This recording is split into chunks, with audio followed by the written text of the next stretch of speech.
Let's welcome Alex from GSR to the show.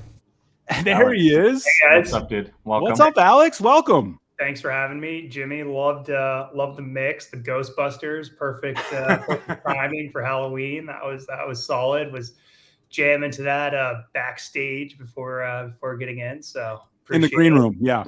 Yeah, exactly. Firestorm, good to see you. Good to see you, my man. How are you? How's everything?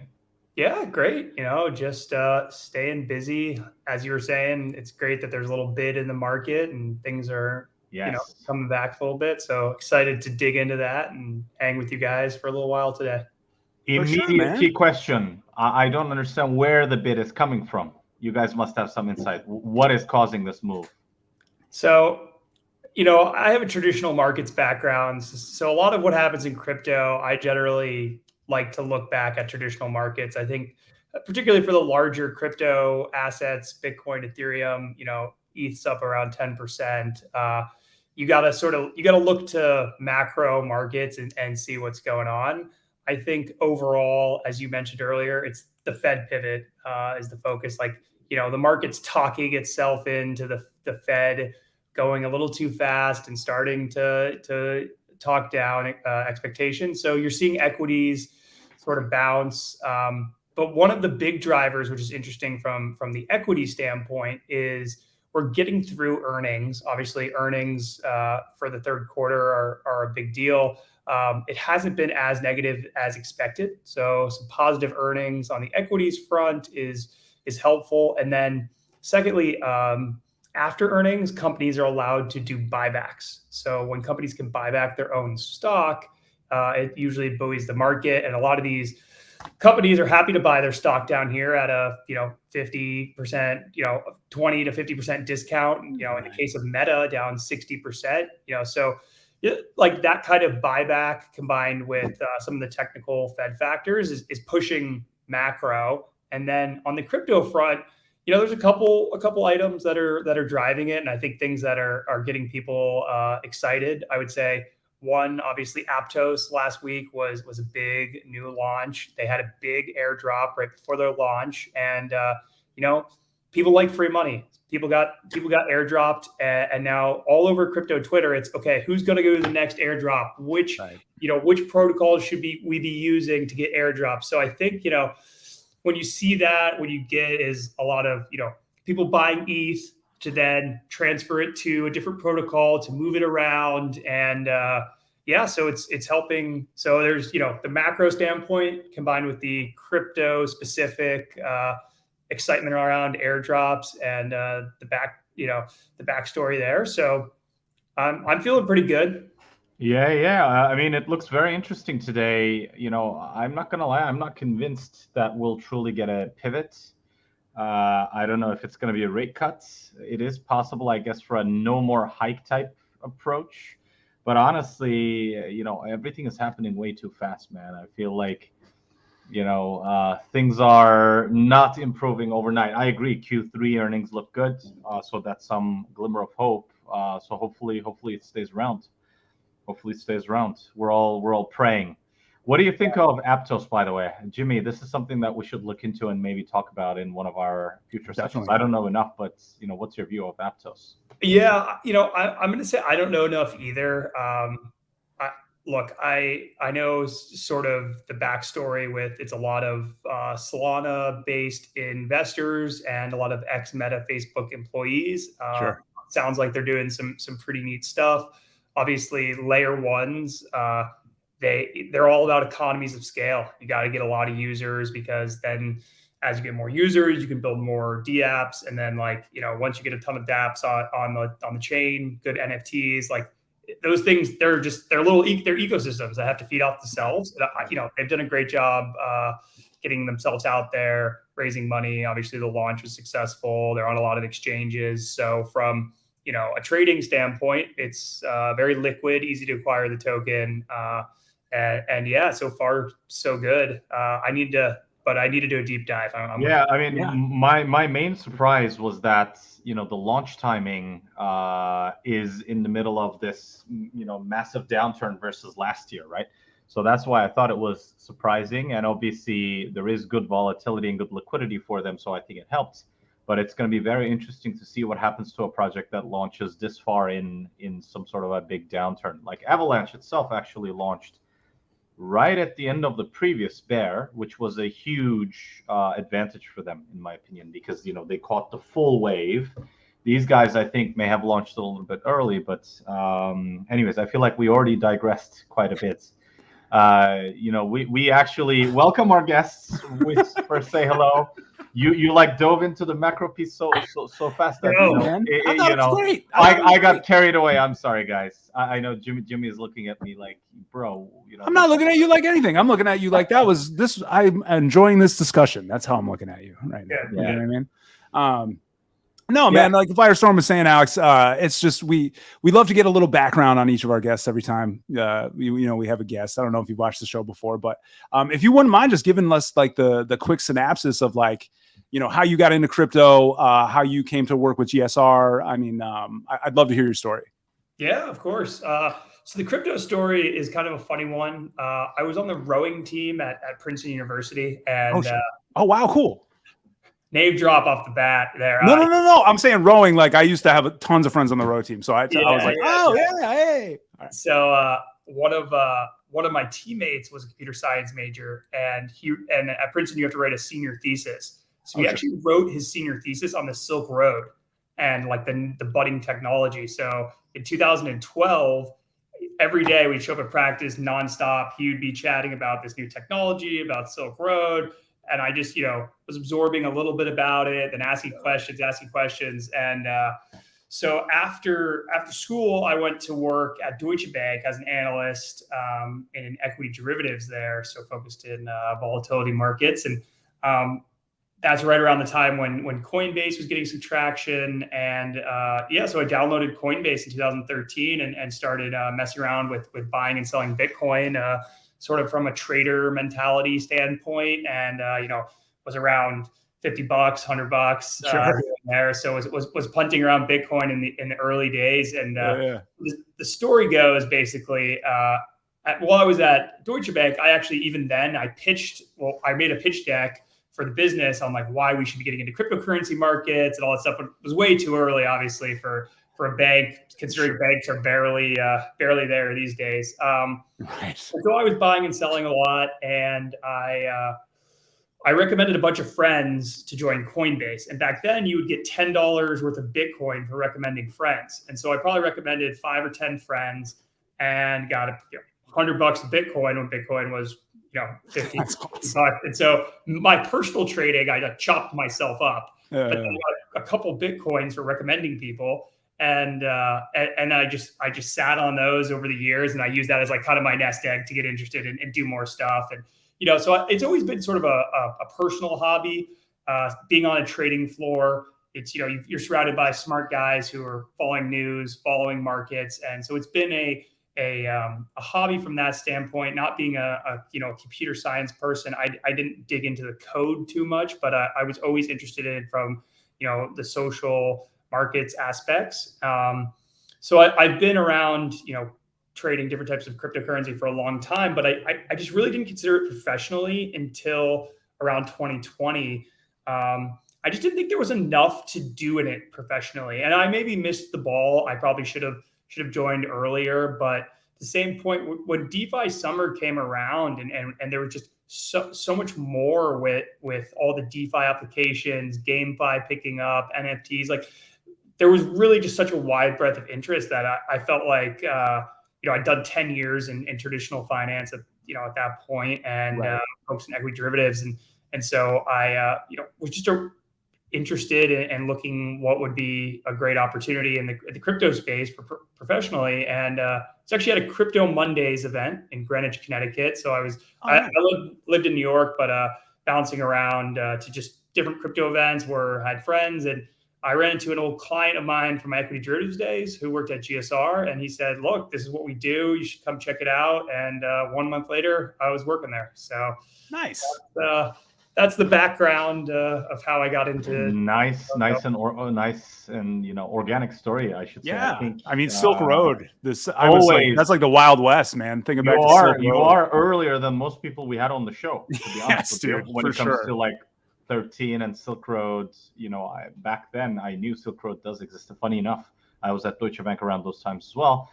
And I was like, meh, whatever. And the first guy that showed me Bitcoin was an FX swaps trader. And he's like, hey, look, there is this thing. It goes up and down. You speculate with it. And when I asked what it is, the answer I got was like, oh, it's some internet whatever token. It's like money. It just goes up and down. At which point I immediately dismissed it because I was like, that doesn't sound interesting. Yeah, but you get it. Like the info on those trading floors, like, people, they want to speculate. They want to share any new hot thing. And when you get a bunch of, 400 smart people on one floor, there's going to be a couple of crypto fanatics hanging around somewhere. Yeah, no, definitely. Very nice, man. So for our audience, I think it would be valuable to hear a little bit about GSR, what you guys do, what you guys excel at. Obviously, GSR, being one of our important partners, you guys helped us launch our own token, etc. Like, it would be valuable for people to understand how you guys do all the market making stuff that you guys do. I think everybody would benefit from hearing it from somebody other than myself, basically. Sure, absolutely. Yeah. So just for a quick background on GSR, actually GSR was founded about the same time I was getting interested in crypto. So 2013, we were founded by two ex-Goldman Sachs commodities traders. So again, a couple guys from the trading floor at Goldman got interested in providing liquidity in crypto. The first client of GSR was Ripple, so XRP, and that's kind of how we got our start. Fast forward to today, we're 300 people globally. We have offices in the northeast of the U.S. We've got offices in London, Switzerland, Spain, Singapore. So we're a global firm with 300 people.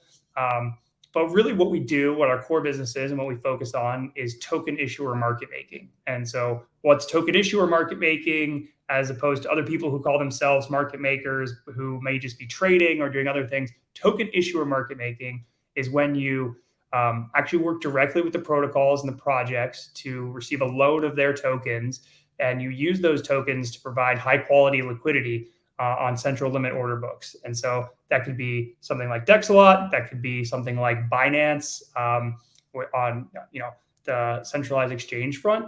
And so what is high quality liquidity? High quality liquidity, as Firestorm was talking about a little bit earlier, but you need a tight bid-ask spread and you need multiple layers of depth. So a tight bid-ask spread allows you to transact easily without much slippage. So you can buy and sell tokens without concern that you're going to potentially lose money just by a wide bid ask. And then the multiple layers of depth allows small transactions and large transactions to be done without causing too much volatility and without inorganically moving the market. So it's good for both institutional whale type investors and retail small investors to be able to transact. So, we work with over 250 clients, and that's 250 different tokens. We're integrated to 40 exchanges. GSR in general, our real, edge in the business and why people work with us is because we're client focused. We actually care about the projects. We care about the protocols. We want to be there as a partner, and we see ourselves as an ecosystem partner and, a long-term participant in markets. So that's how things stand at GSR, but happy to go into more detail on any of these topics. No, that's pretty great. So I guess, a follow-on question, and we would love to hear your opinion on it, is that obviously originally, the initial blockchains couldn't, obviously you guys do centralized exchange market making, right? There's no question. There is no centralized style AMM exchange, right? I think some people are trying ideas there. But we would love to get your opinion on what you think AMMs represent and how they will evolve over time. Effectively, AMMs are eliminating the need for professional market making and creating a piece of software that would allow anybody, by just locking in their capital, to be market makers. What's your opinion on AMMs eating into a professional market maker's market share, I guess? Yeah, that's a great question. I personally am a big fan of AMMs. I think anytime you have the ability to look at a smart contract and say, you input this request and this is the output that you're going to get. If 100K of capital is locked, I put in this order. I know the slippage because that's what the smart contract calculates for me. So to that standpoint, for transparency, for decentralization, I think AMMs represent a important part of the market for sure. I do think there is always going to be a place for centralized exchanges and always going to be a place for central limit order books too. So AMMs have a couple advantages in transparency and decentralization, but what they're missing is a lot of ability to actually provide high quality liquidity. And one of the problems just off the bat with that is the prices for an AMM actually need a transaction to move. So the price that's listed, actually something has to trade for it to move. On a central limit order book, the price can adjust based on what's happening on other exchanges, what's happening elsewhere, and professional market makers have the technology to actually be able to continue to adjust prices. So you're getting more real-time trading information and more ability to have, less arbitrage between exchanges. I think AMMs create arbitrage opportunities, which can lead to more volume. It can lead to more profits. But if there's arbitrage opportunities, again, that's a place where professional traders are often, taking small spreads from someone else that might not, be aware that this is happening. I guess this is a very interesting thing. I haven't thought about it in this perspective before. If I, as a retail user, am comparing myself to a professional market maker and I lock my capital into an AMM, the only time the price that the AMM reflects will be correct is when it gets arbed because the market has moved, right? I, as the user, am not moving the price properly. So an AMM may go out of, it may become off market and somebody's going to come in and arb it and effectively take assets out of the pool, albeit small. And the difference with the professional market makers are, you guys even have predictive ability to move prices ahead and adjust to the general market because you're seeing other markets moving or you're seeing activity, etc. Right? Yeah. So that's absolutely. one very interesting distinction, which I know, but I never thought about it this way before. Very cool, man. Very cool. Definitely. I guess, another hot topic of late has been there are a few big market makers, right? You guys are obviously one of the top names. There are a few. And one of your competitors made the headlines recently because of the way they were operating their DeFi activity. They actually got hacked or exploited in some shape or form. Every firm is different, I'm sure, but what is the sort of outcome of those types of events? Does that affect you guys? I can't imagine, and I know for a fact that no market maker in traditional finance wanted another market maker to fail because every single, market maker is a participant and they're part of the liquidity, right? So how did that event affect you guys?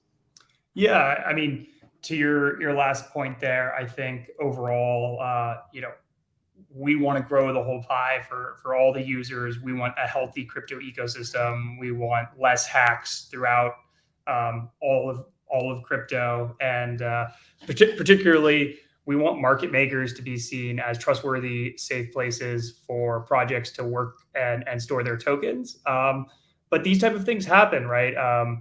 Like as I mentioned earlier, GSR has 300 employees. We've invested a lot in our technology, a lot in our security, and a lot in our operations. Between you and I and the Twitch followers, like that, I could use more people on my market making team, but I'm happy that that GSR has invested in more people on the operational team and on the security team because that makes us feel comfortable and confident when working with clients. The other point on that front is also kind of how you store customer tokens and what you're what you're focusing on in your core business. And again, I like back to the point of GSR focusing on our clients. Like, our core business is central limit order book market making. We do DeFi activity. We do work on Dexalot. We do work on Uniswap and other very large protocols.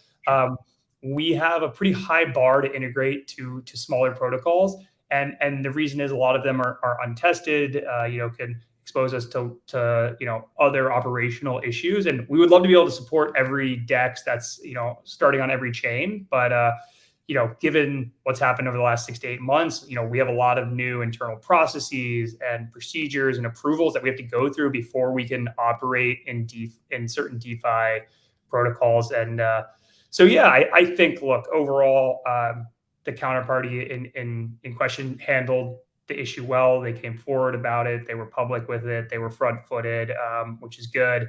I think, in general, GSR and other market makers are always focused on security. And I think hopefully the industry as a whole can move past it positively. Absolutely. I mean, I just want to add some, commentary from a TradFi perspective here as well. Like, imagine a large institution that provides execution services or market making services or whatever to large corporate clients, right? You simply cannot lose money. And it's not like TradFi institutions are better at security. It's just that they've been at it for a much longer time, right? Hacking did exist long before crypto existed. And, exactly what Alex is describing has been built over, tens of years in some institutions. Like, the security aspect is something that you build, you create processes around it. And this, guys, everybody listening, I think is an important sort of indicator of crypto slowly but surely maturing, right? When you have institutions like GSR coming in and they are actually, taking a process-based approach to handling client funds, executions, market making. That's what everybody has been screaming about. Oh, the institutions are coming. That's what it is. Those processes, those approaches to these problems exist so that we don't have these crazy, hack events. And eventually it will translate into the volatility being dampened over time, right? Right now, you may have plus or minus 90%. In a couple of years, with enough players, it's going to be plus or minus 70. In a couple of years, plus or minus 30, 50, whatever. That's how TradFi markets and traditional assets matured as well, right? Very cool, man. We appreciate that perspective. Definitely. Chat was feeling it. Yeah, Chat said we're going to have some clips out of this. So yeah, I was going to ask. Chat. I was going to ask, is there any questions in the chat? Because again, we have Alex here. He is one of the market makers in DeFi as well as centralized exchanges as well. So if you guys have any questions for him, fire away, guys. You're not gonna get this chance too often.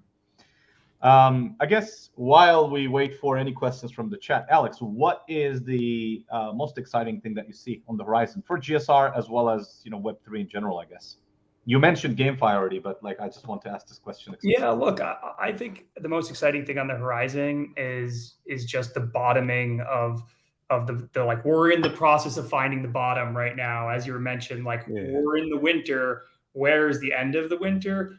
Like, Apto's going live.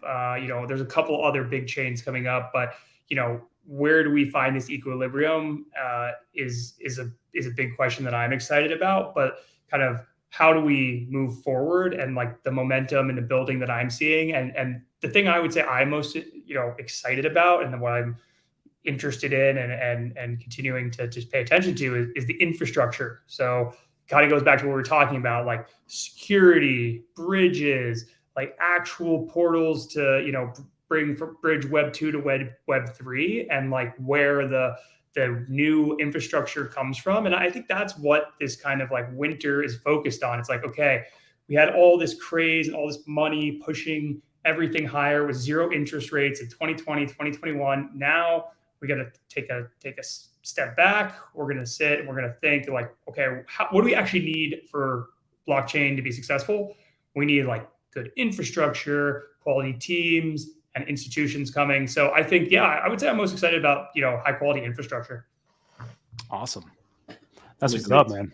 That's exactly why Dexalot exists. We wanted to create, high quality infrastructure. So I think we share that vision quite well. Perfect example. Definitely. Well, Alex, before we let you go, man, I have a couple questions if you wouldn't mind. Yeah, shoot.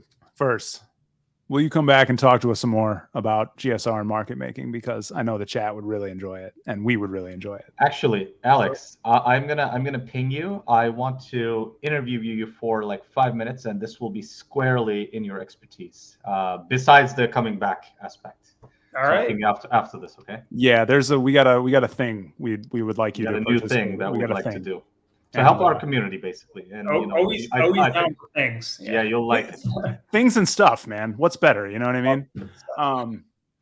So okay, great. We definitely have to have you come back. And Tim Shan saying, I'm gonna play some more music in just a little bit. I know you were saying you were feeling the Ghostbusters. That's pretty old school and pretty Halloween themed. If you have any requests that you want to hear in the mix, I would love to throw on a request for you. I welcome requests. I'm a big fan of requests. So if you got anything, I don't have to put you on the spot right now. You don't have to come up with anything right now. But if you think of it, just send it to our producer, John. He's going to send it to me. I'll throw it in the mix for you at the end of the show. Well, I've got one because I saw it earlier when I was scrolling on Twitter, and it's been stuck in my head all day. And it's the most obvious request that everyone would request. But I saw a clip of the first time Avicii played Levels, and it got me fired up this morning. It was like, shows him, headphones on, drops Levels, like headphones down. Let's go. Oh, man, like that fired me up. So, RIP, man. Yes. Levels remix, like everyone loves. I don't think we ever played Levels here, by the way. We're doing it. Oh, Werewolf Bar Mitzvah. Crypto Kindergarten said Werewolf Bar Mitzvah. I'm gonna do both, but Levels is way more epic. So we're gonna maybe okay, we have a lot of stuff to do. So production, remind me to start the mix with Levels, please. And Werewolf Bar Mitzvah is coming from the chat. I think I will be able to do that. I think I have a remix of that.